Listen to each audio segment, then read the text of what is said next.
자, 그럼 조합 해산했을 때 장점. 뭐, 첫 번째는 재건축 사업으로 전환해서 일을 진행한다. 하는 것이고요. 두 번째는 재건축이 평면은 확실히 예쁘죠. 그래서 리모델링에서 나올 수 있는 평면은 이후 안건에서 나오는 그 평면이 최대치입니다. 그래서 나는 예쁜 집을 원한다 라고 하시는 분은 재건축을 선택하셔야 돼요. 리모델링에서 더 이상의 더 예쁜 그런 설계는 불가능하다. 저희들이 이제 그 내력벽을 조금 선댈 수 있는 여지가 있을 때는 그래도 이렇게 저렇게 좀 해볼 건 시도가 계속 있었는데 결과적으로 그건 안 된다. 그래서 평면이 가장 나는 평면이 제일 중요하다 라고 하시는 분은 재건축을 선택하셔야 되는 그런 상황입니다. 자, 세 번째는 안양시 상대로 우리가 손해배상 소송을 해볼 수 있습니다. 사실 안양시의 행정처리는 이건 말이 안 됩니다. 안양시에서 건축심의를 내줬거든요. 이렇게 설계해도 된다. 문제없다. 라고 내줬다가 안양시가 이제 말을 뒤집은 거죠. 그렇게 설계하면 안 됩니다. 물론 안양시는 이게 이제 국토부에서 안 된다고 강하게 이제 태클을 걸기 때문에 어쩔 수 없었다라고 얘기를 합니다만은 그건 어쨌든 같은 행정기관끼리 얘기고요. 우리 조합원 입장에서 보면 이건 말이 안 되는 얘기입니다. 근데 거기에 대해서 이렇게 조합이 할 수 있는 부분이 없어요. 할 수 있는 부분은 이게 안양 시민인 조합원들 대상으로 말을 뒤집은 신뢰를 약속을 위반한 행위이기 때문에, 그리고 우리 조합원들은 그걸 믿고 사업을 진행했고 그 사업 진행하는데 막대한 비용을 들어갔고, 그러면 그 소요된 비용은 안양시가 책임져야 되는 거 아니냐 라고 손해배상 소송을 해볼 수가 있거든요. 근데 그 소송은 우리가 조합 해산을 했을 때만 가능합니다. 리모델링 사업을 진행하면서 소송을 해볼 수는 없는 거죠. 그래서 뭐 그렇다고 이제 안양시를 상대로 소송을 한다고 해서 승소 가능성이 아주 높으냐? 그렇지는 않습니다. 왜냐면 어쨌든 우리가 뭐 관청을 상대로 소송하는 것 자체, 그런 일 자체가 많지 않아서, 그리고 이게 이제 우리 행정법상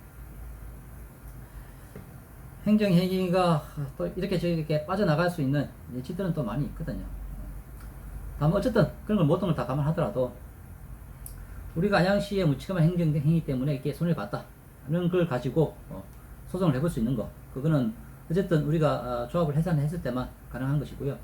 또한 그런 거 있으면 만약에 우리가 재건축 조합으로 선회했을 때 우리가 그냥 빈손으로 재건축 조합으로 가는 것보다는 안양시 상대로 소송을 걸은 상태에서 재건축 조합으로 가는 것은 나중에 그 소송이 걸렸다는 게 우리 조합 입장에서는 상당한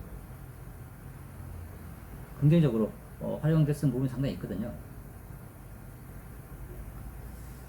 그래서 이제 우리가 그 리모델링 사업을 추진하다가 향후라도 재건축을 선회할 수는 있습니다. 그러나 안양시를 상대로 한 소송은 현 시점에서만 가능해요. 다음에 우리가 나중에 이제 조합을 해산하더라도 그때는 안양시 상대로 소송이 힘듭니다.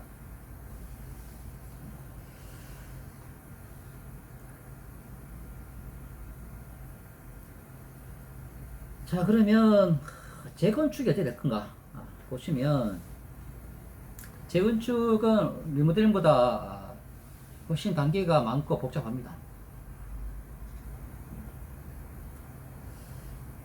자, 보시면 이게 이제 전체 단계를 쭉 나열한 것인데요. 일단 우리가 뭐 보통 리모델링 재건축 쪽 같은 경우에 조합 설립을 하고 나서 한 10년 정도는 걸린다라고 보거든요. 최소한이죠. 그런데 이 1기 신도시 같은 경우에는 지금 기존에 있는 법 체계가 좀 안 된다라는 것이 일반적인 얘기라서 새로운 법을 만들어야 되거든요. 그 법을 만드는데 한 3년에서 5년 저는 그 정도 예상합니다. 그래서 재건축했을 때 한 15년 정도는 걸리지 않겠냐라고 생각이 듭니다. 왜냐하면 재건축은 정부에서 재건축을 하십시오 라고 하는 법 체계를 만들어야 돼요. 리모델링은 조합이 우리가 하겠습니다 라고 하면 할 수 있는데, 재건축은 안양시에서 기본계획 수립, 정비계획 수립, 정비계획 지정 이와 같은 절차를 진행해 줘야 됩니다. 그런데 안양시에서 그런 절차를 진행하기 위해서는 일기 신도시 특별법 같은 법적 정비가 이루어져야 되고요. 그래서 이건 우리 의지대로 할 수 있는 부분은 아닌 것입니다. 자, 그러면 이제 그 일기 신도시 특별법, 뭐 일기 신도시 정비 방안, 이것이 이제 뉴스에서 많이 나오고 하는데, 자, 그게 얼만큼 걸릴 것이냐라는 것을 한번 생각해 봤습니다. 지금부터 말씀드리는 것은 그냥 제 생각이에요. 지금 이 상황에 대해서 일기 신도시 재건축 특별법, 뭐 많은 얘기가 나오는데, 이 상황에 대해서 정확하게 어떻게 될 거다라고 예상한 사람, 얘기할 수 있는 사람이 없습니다. 근데 이제 어쨌든 정치권 도와다닌 상황이라든가 걸 봤을 때 이렇게 되지 않겠냐라고 좀 생각을 한 부분을 좀 정리해서 말씀드리는 건데, 일단 이거야 일기 신도시 재건축 정비 제도가 정비되려고 하면 한 3단계 정도가 필요해요. 일단 지금 이제 국토부에서 하겠다고 하는 일기 신도시 정비 마스터 플랜, 요걸 수립하는 부분이 하나 있고요. 일단 여기에 이제 그 24년까지 완료하겠다라는 게 최근에 국토부에서 밝힌 사항이죠. 근데 여기에서 나오는 거는 이제 재건축을 통해서 나올 전체 도시 규모, 즉 뭐 안양 평촌의 인구가 예를 들어 5만이면 재건축을 통해서 6만 도시를 만들겠다. 그러면 거기에 그 정도 하려고 하면 도로를 얼마나 깔아야 되고, 상하수도, 학교 이와 같은 도시 기반 시설을 확충해야 되는 부분, 이런 것들을 까는 그 계획 짜는 게 마스터 플랜에 이제 담길 수 있는 내용 정도고요. 그 다음에 이제 일기 신도시 특별법 이런 게 결국 만들어져야 됩니다. 근데 지금 이제 일기 신도시 특별법의 핵심 쟁점은 결국 용적률이 될 거예요. 지금 뭐 저번 뭐 대선 치르면서 500% 어쩌고저쩌고 막 얘기해놨는데, 제가 봤을 때 뭐 현실성 없는 얘기고요.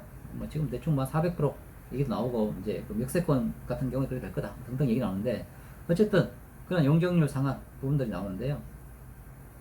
이런 것들은 이제 이게 일기 신도시하고 다른 시도하고의 형평성 문제가 있기 때문에 요거는 이제 입법적으로 돼야 되는데, 우리가 이제 정치 일정을 보면 24년도 4월 달에 총선이 있습니다. 그러면 아마 이제 총선 전에 일기 신도시 특별법이 만들어지긴 할 겁니다. 왜냐면 어쨌든 국회의원들이 이렇게 많이 떠들어왔는데 빈손으로 선거를 들어가지는 않을 거예요. 다만 이제 용적률 이런 부분들은 이제 다른 시도와 형평성 문제가 있기 때문에 아마 그 단시일 내에 또 해결될 수 있는 부분은 아니라서, 아마 4월 총선 전에 대략적인 추상적인 수준에서야 아마 특별법 만들어지고, 구체적인 내용은 그 뒤로 넘기는 쪽이 되지 않겠나 싶습니다. 자, 이렇게 신도시 특별법까지 나오면 그 다음에는 이제 안양시 기본계획 수립 단계가 되는데요. 여기에는 이제 아파트별 용적률이 나와야 돼요. 예를 들면 지금 이제 용적률이 이제 그 평촌 시내에 일률적으로 적용되지는 않는다고 하거든요. 그러면 어느 도시는 얼마큼 더 할 것인가, 어느 아파트가 얼마큼 더 할 거냐, 이런 것들이 뭐 우리가 역세권 뭐 등등 따져가지고 만든다고 하는데, 이게 도시 규모가 확정돼 버리면 아파트별 용적률은 제로섬 게임이 될 가능성이 없습니다.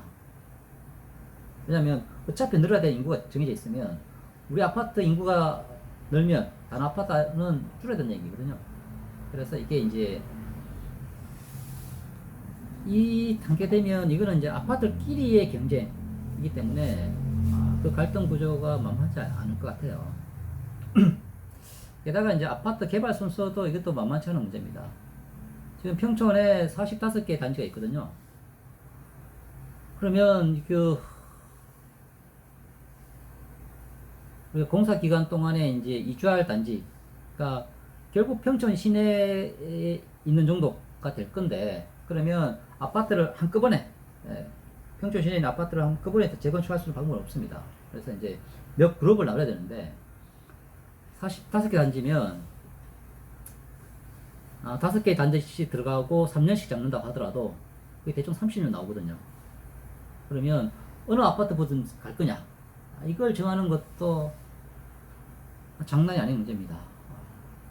그런데 자, 24년 4월 달에 총선이 있고요. 그런데 그 2년 뒤에는 지방선거입니다. 그러면 잘 된다고 하면 25년도에 이러한 안양시 기본계획이 2025년도에 나와야 돼요. 만약 2025년도에 못 나온다고 하면, 그 다음 2026년은 지방선거가 있는 해기 때문에 이렇게 갈등이 있는, 이게 이제 아파트별 용적률이라든가 개발 순서라는 얘기는 누군가를 좋게 해주면 누군가는 나빠진다는 얘기거든요. 그러면 안양시장 후보들 입장에서는 표 떨어진 일이라서 아마 선거 앞두고는 또 못하는 그런 상황이 됩니다. 그리고 그 다음 27년 3월은 또 대선이 있고요. 그래서 이제 이러한 정치 일정들 이렇게 감안해서 놓고 보면, 빠르면 25년에 되거나, 만약 25년도에 이러한 이제 안양시에서 그 기본계획 수립하는 것까지 완료되지 못한다고 하면 27년 즉 3월 즉 다음 대통령 나왔을 때 그 후나 본격적으로 사업이 진행될 수 있습니다. 뭐 이건 어디까지 뭐 제 예상이고요. 더 빨리 될 수 있겠죠. 다만 뭐 정치권에서 일하는 걸 보면 좀 단시간 내에 되기는 힘들지 않겠냐, 이런 좀 예상을 해볼 수 있습니다. 그 다음에 또 뭐 우리 재건축 하려고 하면 안전진단 문제도 하나 있죠. 저희들이 지금 B등급이거든요. B등급인데 이게 지금 15년도에 우리가 한 거예요. 그러니까 지금 한 7년도 지났으니 지금 하면 뭐 C등급으로 내려왔을지도 모르죠. 근데 우리가 재건축 들어가려면 D등급까지 와야 되거든요. 근데 지금 뭐 지자체에서 하는 얘기 들어보면 기존에 있는 제도 정도 가지고는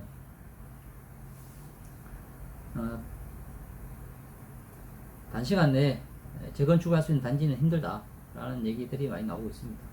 그래서 결과적으로 재건축을 간다고 했을 때 가장 큰 난관은 좀 오래 기다리셔야 된다. 그래서 이제 최소 15년은 생각을 하셔야 됩니다.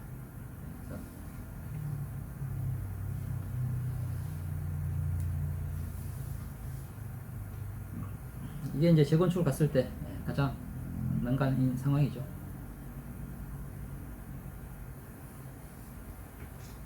그 다음은 이제 뭐 재건축에서의 사업성 부분도 좀 생각해 봤는데요. 사실은 뭐 그 재건축에 대한 기본 이제 요건, 조건 이런 게 나오지 않았기 때문에 사실 뭐 따지는 게 큰 의미는 없는데, 용적률만 놓고 보면 지금 아파트가 지금 198% 정도 됩니다, 우리가 현재. 근데 지금 리모델링은 이제 300%예요. 지금 우리가 설계하고 있는 부분이. 근데 그냥 재건축 갔을 때도 300%입니다. 용적률이 같습니다. 리모델링이나 재건축이나. 다만 재건축을 가게 되면 여기에 임대 아파트 좀 넣어야 되고요. 그 다음에 토지 기부 체납이라고 해서 땅을 좀 내놔야 됩니다. 땅이 줄면 그러면 용적률, 쓸 수 있는 용적률이 또 줄어요. 그래서 이제 우리가 같은 용적률이면 재건축의 사업성이 떨어진다 라고 하는 것은 임대 아파트를 배정하고 토지 기부 체납 부분이 있기 때문에 그렇습니다. 근데 뭐 일개 신도시 특별법 가면 지금 얘기 나오는 게 뭐 500% 처음 얘기 나왔습니다만은 뭐 제가 봤을 때는 없는 얘기가 됐고요. 뭐 최대치 생각하면 400% 정도는 나올 수 있지 않느냐.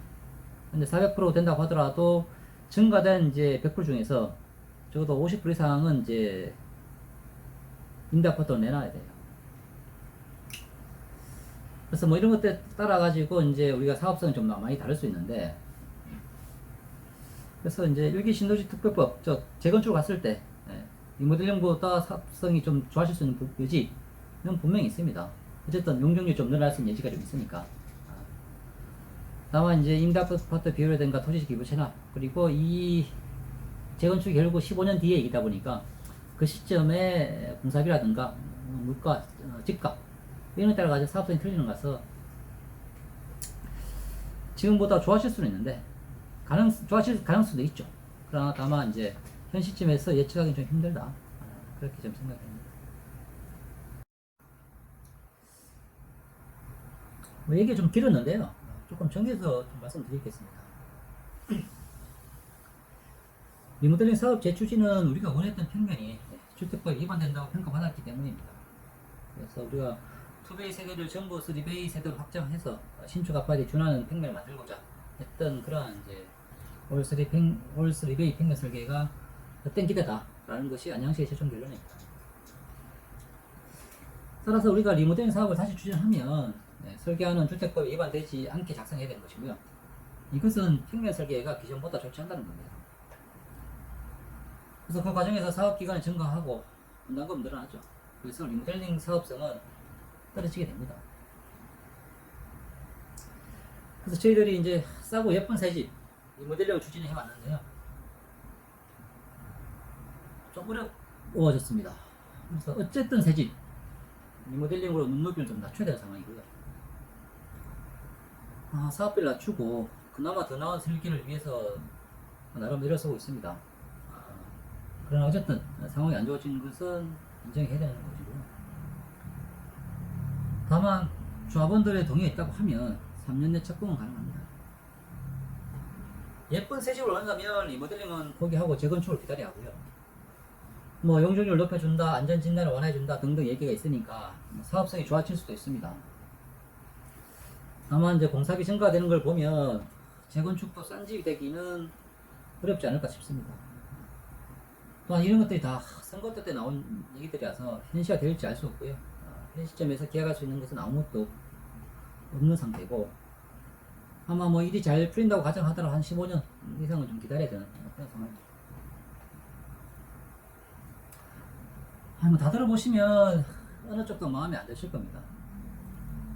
그래서 이번 총회는 안 좋은 것 중에서 그나마 덜 안 좋거나 그나마 더 나은 것을 선택해야 되는 그런 총회입니다. 불편한 결정을 하게 해드려서 죄송합니다. 다만 이제 어떤 결정을 하시든 현 시점에서 최선의 선택이 될 수 있도록 준비하고 있다는 부분을 말씀드리고 싶습니다. 자, 평면 재설계안은 복층 설계안으로 기억하고요. 앞뒤 확장안을 예비로 준비했습니다.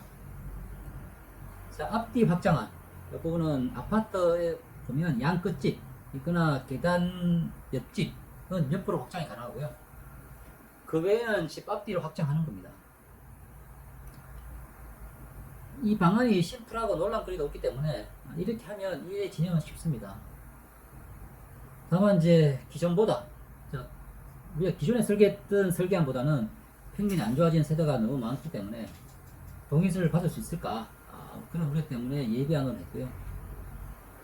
복층 설계안은 베이가 확대되지 않는 세대, 평면을 넓힐 수 없는 세대를 복층으로 설계해보자는 겁니다. 이 복층 설계안이 앞뒤 확장보다는 활용성이 높다라는 평이 많습니다. 다만 이제 설계는 좀 복잡해집니다. 그리고 이게 모든 세대, 즉 베이 확대가 되지 않는 모든 세대에 다 적용할 수 있는 것도 아니고, 그러다 보니까 세대 간 형평성 논란도 있을 수 있고요. 일이 좀 진행 과정이 좀 험난해 보입니다. 그러나 이제 앞뒤 확장보다는 그래도 평면이 예쁘다라는 평이 많기 때문에 분당 지역 리모델링 사업단지에서 적용된 사례가 있어서 벤치마킹해서 추진해 보려고 합니다. 자, 그래서 그러면 우리가 준비하고 있는 리모델링 재추진 설계안에 대해서 조금 말씀드리겠습니다.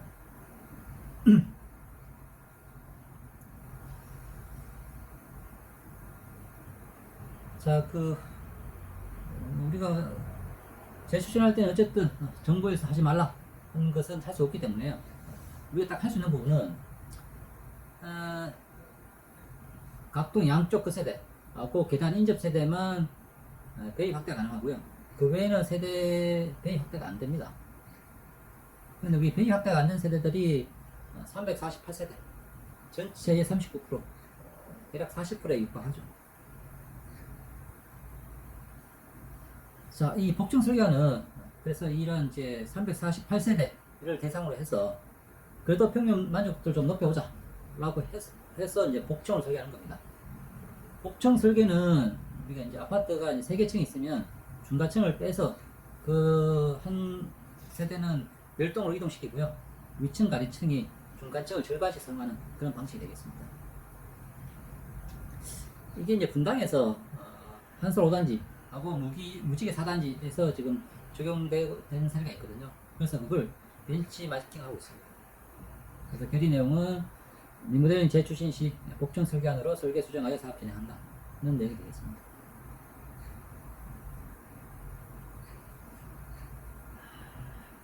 그래서 뭐 앞에도 뭐 나왔습니다만 이걸 좀 다시 정리해드리면, 자, 기존에 우리가 2020년 통과된 수평 경축안에서 위법이다 라고 판단된 부분은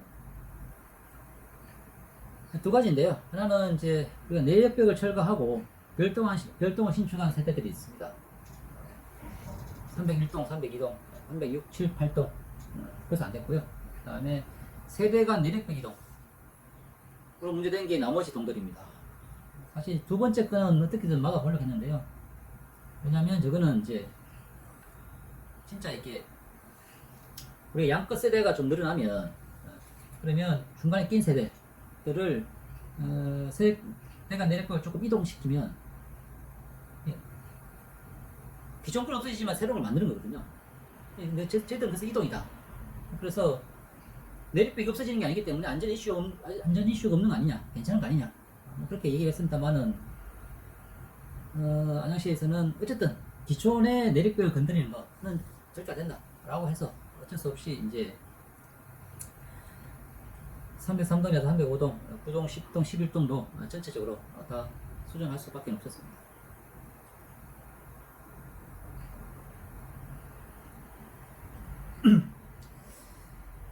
자, 요거를 이제 동별로 조금 더 자세히 말씀드리면요. 301동, 2동, 3동, 5동 같은 경우에 전체 7세대가 있잖아요. 그 중에서 양끝 세대인 1호, 8호는 3배 가능합니다. 그리고 이제 5호와 6호 사이에 계단이 있거든요. 그래서 이제 이 계단을 절반 잘라가지고 5호와 6호가 3배가 나옵니다. 그래서 1호, 5호, 6호, 8호가 3배가 되고요. 2, 3, 7호는 베이 확대가 안 됩니다. 306동, 7동, 8동 같은 경우에도 양끝 세대인 1호와 7호 같은 경우가 3배가 나오고요. 나머지 2, 3, 5, 6은 기존 베이를 그대로 갈 수밖에 없습니다. 309동, 10동, 11동 같은 경우에는 1호, 5호는 양끝 세대, 2호, 3호는 중간에 계단이 있기 때문에 요 4개의 세대는 다 3베이 설계가 가능한 그런 상태입니다. 그래서 뭐 그렇게 보면 지금 베이가 유지되는 기존 아파트와 같은 베이가 되는 세대가 348세대. 그래서 이 세대를 어떻게 할 것인가, 이 세대의 평면을 조금이라도 예쁘게 해줄 수 있는 방법이 없을까, 그게 저희들이 재설계하면서 가장 고민했던 부분입니다. 자, 예비안 앞뒤 확장안인데요. 제가 이 예비안이라고 말씀드리는 부분은 이 안대로 한다고 하면 이게 최종안이 돼요. 안양시도 오케이, 문제없다 라고 하는 안입니다. 그래서 만약에 우리가 이제 복층 설계안이 안 된다고 했을 때 그때는 이 안을 적용할 겁니다. 앞뒤 확장안은 심플합니다. 그러니까 베이 확대할 수 있는 세대들은 베이 확대하는 것이고요. 그렇지 않은 세대들은 앞뒤로 만들리는 겁니다. 다만 이제 306동, 7동, 8동 같은 경우에는 거기에 2, 3호 같은 경우에는 조금 다른 방식을 적용할 수 있는 부분이 있는데, 자, 2, 3호 같은 경우에 이 세 칸을 두 칸으로 축소하고 한 칸은 별도 신축으로 하는 안이 가능합니다. 다만 이때도 세대가 내립비용이 유지돼야 돼요. 쉽게 생각하면 3호 중간에 세대가 내립비를 세워가지고 반 잘라가지고 양쪽에 쓰는 거예요. 그러면 집인데 집 한가운데 통로가 오갈 수 없는, 문이 없는 벽이 하나 막혔다는 얘기죠. 그럼 어디로 다니냐? 이 앞뒤로 확장하지 않습니까? 그러면 앞뒤 확장 지역, 뭐 예를 들면 베란다 쪽으로 출입문을 만들어서 하는 이런 방식입니다. 좀 이상한 방식이죠. 집이 안 예쁜데 이게 목련 2단지가 그렇게 했습니다.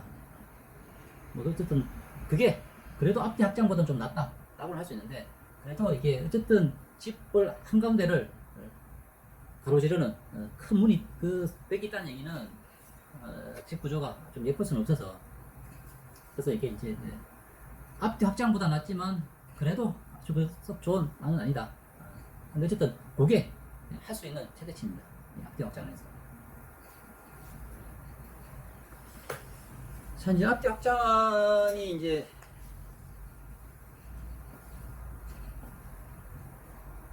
그렇다고 이 앞뒤 확장안이 아주 안 좋은 아니냐? 그건 아닙니다. 지금 우리 이제 목련 2단지가 이렇게 설계한 거고요. 분당에 지금 5개 단지가 승인을 받았는데, 그 중에서 3개 단지, 너티 3단지, 너티 4단지, 매화 1단지는 결국 이렇게 설계한 겁니다. 정부에서 가장, 안양시에서 가장 선호하는 안이고요. 그리고 이게 가장 심플해요. 사람들한테 설명하기도 쉽고요. 딱 들어보시면 내 집이 어떻게 되겠다 라는 그림이 딱 그려지는 그런 구조입니다.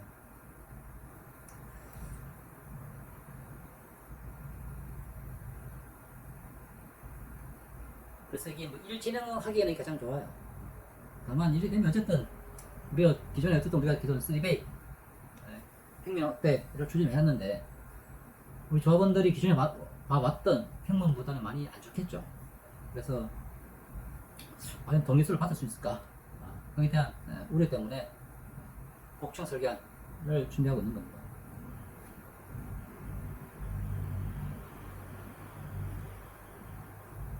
복층 설계안은 이렇게 설계를 하는 겁니다. 자, 우리가 이제 재설계 기준 이제 베이 감소 세대 348세대가 있잖아요. 그 세대를 대상으로 이제 복층 설계해보자 하는 거고, 그래서 세 개층이 있으면 중간층을 빼고 위아래가 반씩 잘라먹는 이런 구조가 됩니다. 다만 이제 고민은 그런 겁니다.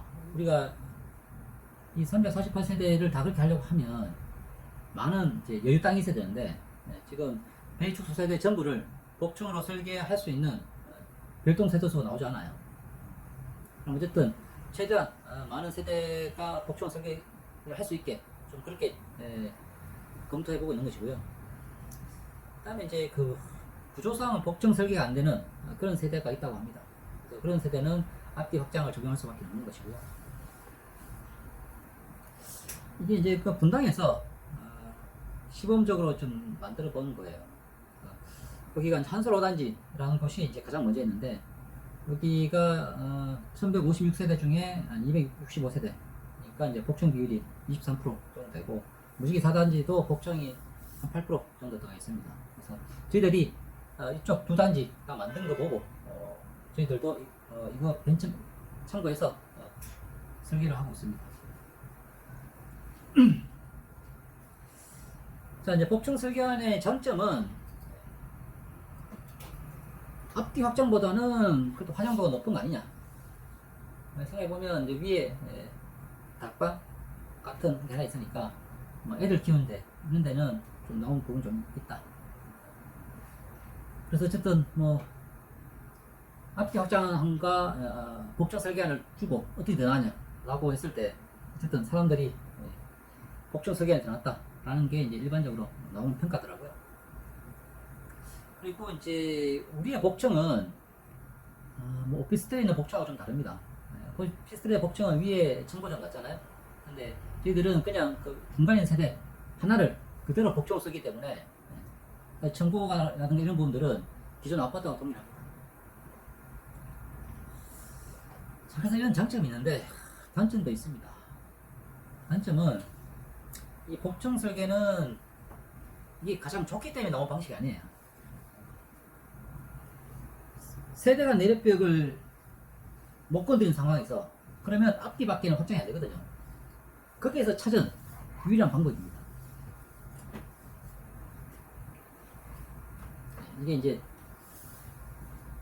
복층은 이제 뭐 위에 천장 내지는 바닥을 좀 손대는 것이 벽은 건드리지 않기 때문에 일본에서 가능한 거 아니냐 라고는 하고 있는데, 이게 어쨌든 그렇게 일반적인 방식은 아니다 보니까 아직 완전히 검증이 끝난 방식은 아닙니다. 그래서 그러니까 사업 추진할 때 행정적이든 뭐 안전상 문제가 없었지 이게 완전 장담은 안 된 상황이에요. 어쨌든 분당에서 적용한 사례가 있기 때문에 적용을 하고 있는데, 우리가 예상하지 못한 그런 상황도 좀 나올 수 있는 부분은 있습니다. 다음에 이제 이게 설계 방식이 되게 좀 복잡합니다. 네, 그 여러분들 한번 설명 들어보시면 한 번에 이해가 안 되실 수 있어요. 그리고 이 소멸 세대하고 이제 이동하는 세대도 많고요. 그러다 보니까 설계가 복잡해지고, 그다음에 이제 이게 어느 쪽 이동해야 되냐 뭐 이런 이제 이해관계 조정 사항도 많기 때문에 사실은 이제 추진하는 것이 좀 머리가 아픈 그런 상황이 있습니다.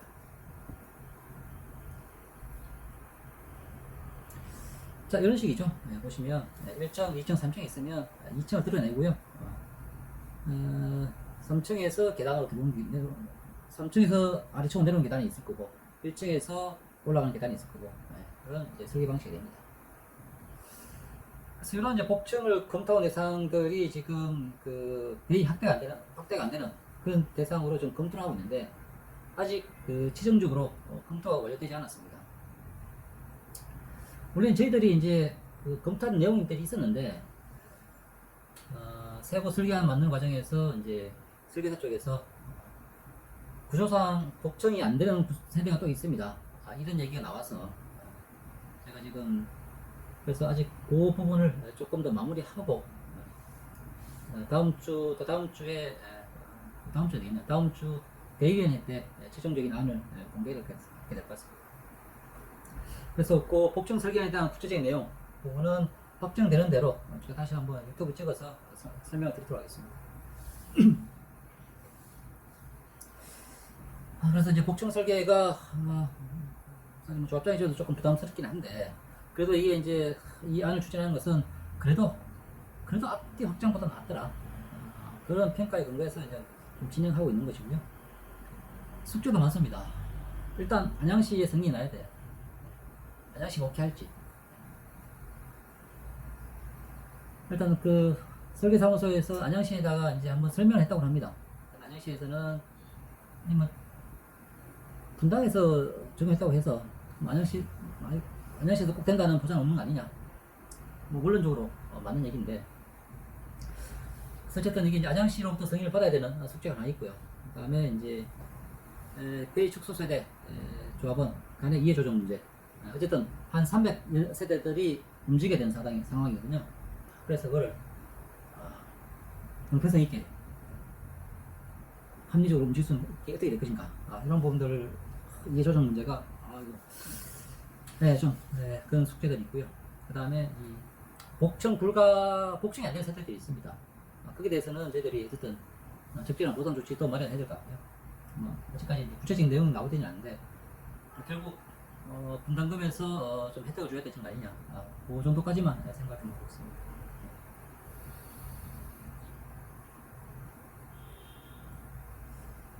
자, 이게 이제 그래서 제출 설계안 일단 구체적인 내용은 제가 다시 그 추후에 조금 말씀드리겠습니다. 제가 이제 원래는 이게 다 나오면 한꺼번에 좀 설명을 드리려고 했는데, 아무래도 설계가 조금 늦어지고 그래서 다른 내용도 설명하는 것도 아마 좀 양이 만만치 않은데, 설계안까지 하는 것은 어떤 설계안이 조금 늦어지다 보니까, 그래서 한번 이제 조합원들한테 설명드려야 될 것 같아가지고요. 설계하는 추후에 다시 또 설명하는 기회를 갖도록 하겠습니다. 자, 사무안건. 이거는 이제 우리가 조합을 해산하자 라고 했을 때 그러면 어떻게 할 거냐 이 부분입니다. 자, 조합 해산했을 때 가장 문제는 지금까지 쓴 돈을 어떻게 할 거냐 이거든요. 지금 우리 조합이 지금까지 쓴 돈 대략 한 48억 정도 됩니다. 그러면 가장 간단한 방식은 이 48억을 조합은 지금 892명이거든요. 그래서 분담해서 변제하고 조합을 청산하는 겁니다. 그러면 인당 한 530만원 정도 내시면 됩니다. 자, 근데 그 사무안건에 대해서 하나 말씀드릴 사항은 이 사무안건이 결의되면 조합원들이 돈 내셔야 됩니다. 근데 사무안건이 부결되면 조합원들이 조합 채무를 부담할 의무는 없습니다. 왜냐면 조합 채무는 조합이 빚을 낸 겁니다. 조합원들이 직접 낸 것이 아니에요. 그래서 조합이 빌린 돈을 조합원들이 갚으려고 하면 조합원들의 결의가 있어야 됩니다. 그게 이제 대법원 판례고요.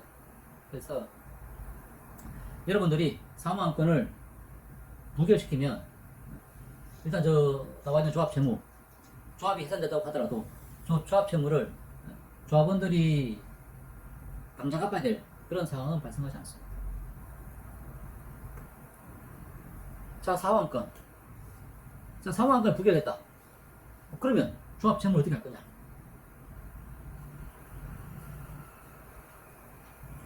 재건축 조합을 만들어서 재건축 조합에서 변제하자. 그리고 임대인을 조합을 청산하자.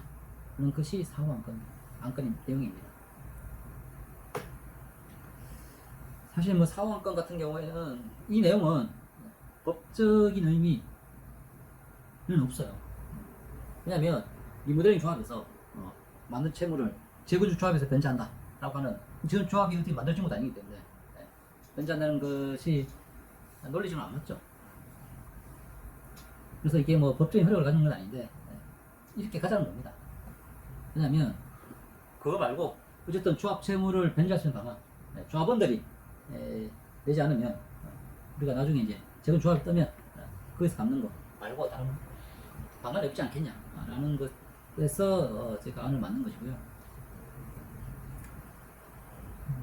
그러면 재건축 조합이 뜰 때까지는 어쨌든 조합 집행부가 재건축 준비위원회 이런 역할을 해서 그때까지 끌고 오자 라는 거 하는 건데 이거 뭐 그렇게 될 수도 있고 안 될 수도 있습니다.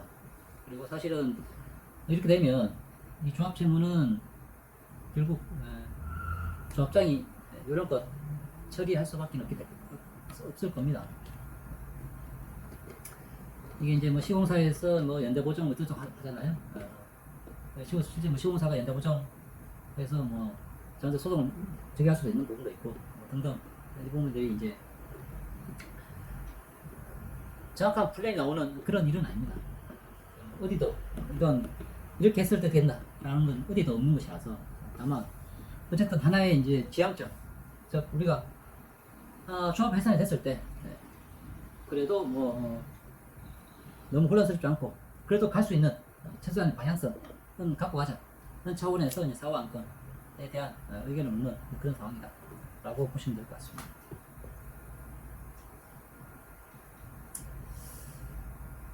마지막으로 이제 제가 당부 말씀 좀 드리고 싶습니다.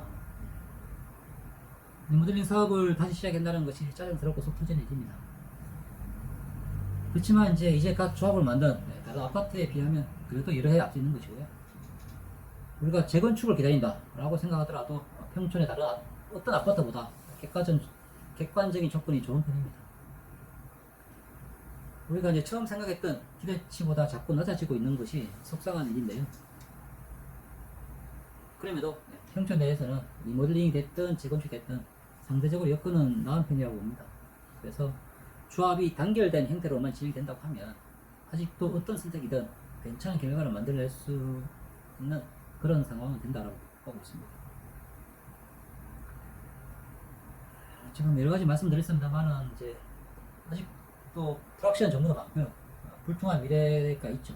그래서 여기서 리모델링을 재추진하는 것도 하고 조합 예산을 하고 재건축 기다리는 것도 하고 어느 것이 결과적으로 그 현명한 선택이 될까? 그건 그 누구도 장담할 수가 없습니다. 다만 조합원들의 총의를 모으고 다수가 선택한 결론에 협조하면 그것이 어떤 선택이든 가장 좋은 결과를 얻을 수가 있습니다.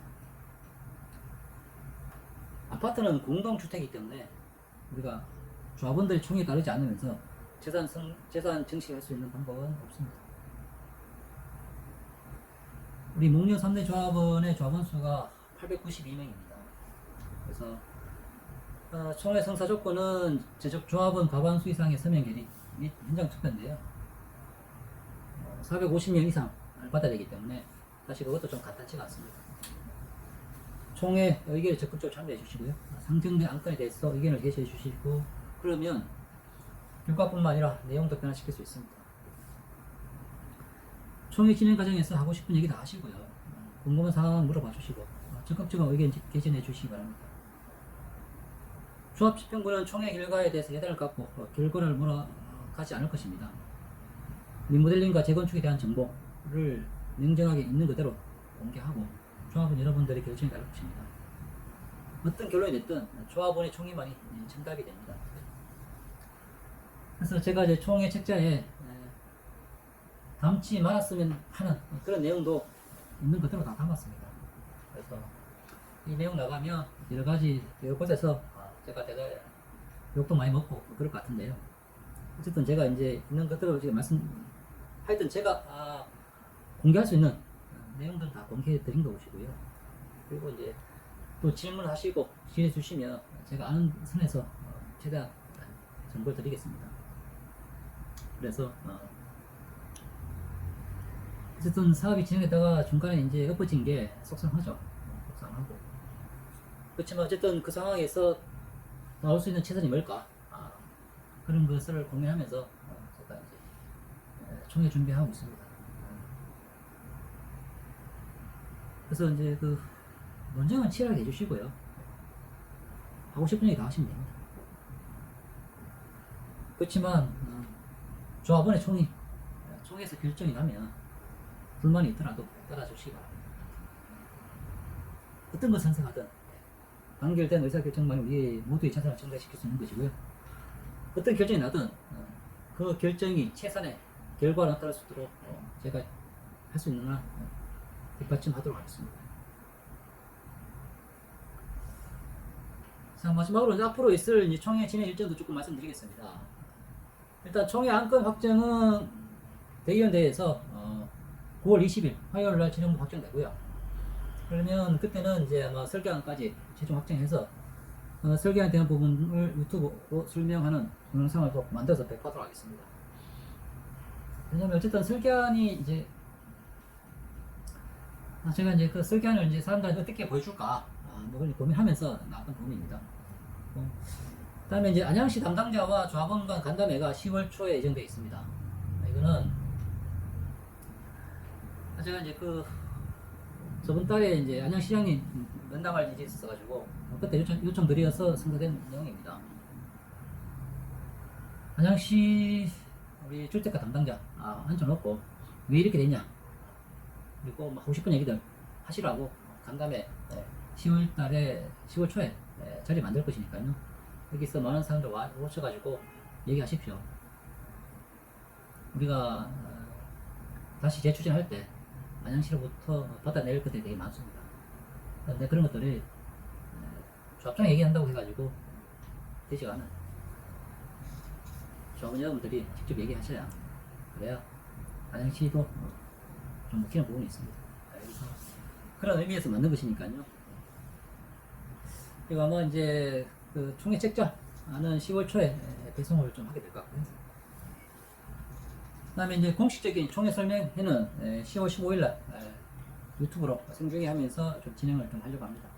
그리고 10월 17일부터 2주간 서명 개수를 걷게 되고요. 10월 29일날 동안평생교육센터에서 총회 진행된다 라고 보시면 될 것 같습니다. 사전에 뭐 총회 책자라든가 이런 자료들은 저희가 이제 우리가 인터넷 카페 있거든요. 여기에 올려놓을 것이니까요. 카페 안 들어와 계신 분들은 카페에 들어오시는 게 정답게 낫습니다. 그리고 저희들이 카카오톡방 운동도 하고 있으니까요. 저한테 얘기하시든가 아니면은 이제 조합으로 전화하시면 저희들이 이제 요거는 초대를 해야 들어올 수 있기 때문에 톡방에도 들어오셔가지고 실시간으로 그 얘기 들으시고 그렇게 해서 우리 조합이 앞으로 나갈 바를 여러분들이 직접 선택해 주시기 바랍니다. 얘기가 길었습니다. 좀 줄여보려고 했는데 그래도 얘기가 좀 많이 길었는데 어쨌든 내용 보시고 앞으로 있을 총회에 적극 참여해 주시기 바랍니다. 네, 이상입니다.